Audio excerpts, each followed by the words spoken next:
Welcome to the Macat Multimedia Series, a Macat analysis of Edmund Burke's Reflections on the Revolution in France. Reflections on the Revolution in France is a pamphlet that does more than just reflect on one of the most important events in history. It fiercely opposes it. Written by the Irish politician Edmund Burke in 1790, just a year after the Revolution began, it is a critique of the dangers of radical political change.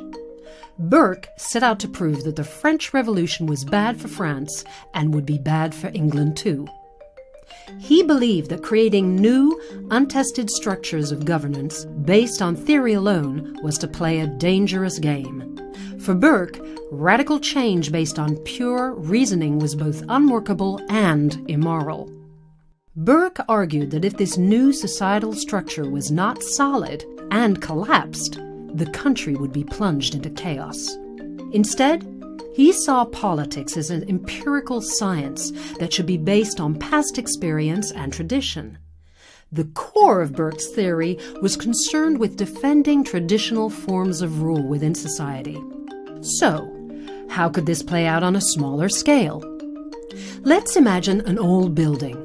The roof leaks and there are drafty gaps in the floor, but it's still habitable. A group of people in a radical move decide that's not good enough. They conspire to burn the house down. There's no going back. Within minutes, the house has been reduced to embers, gone forever. So, what comes next?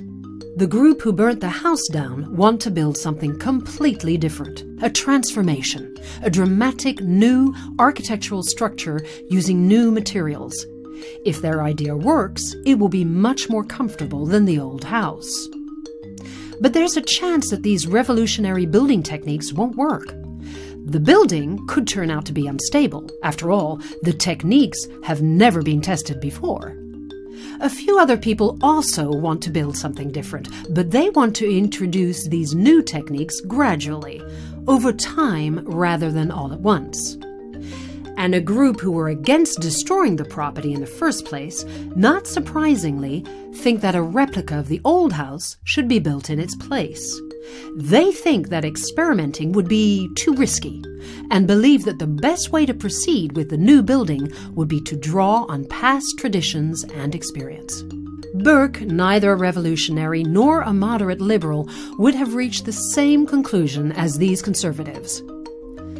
Reflections on the Revolution in France provoked a huge response, both of praise and criticism, and Burke himself has come to be regarded as one of the founders of the British conservative tradition. A more detailed examination can be found in the Macat analysis.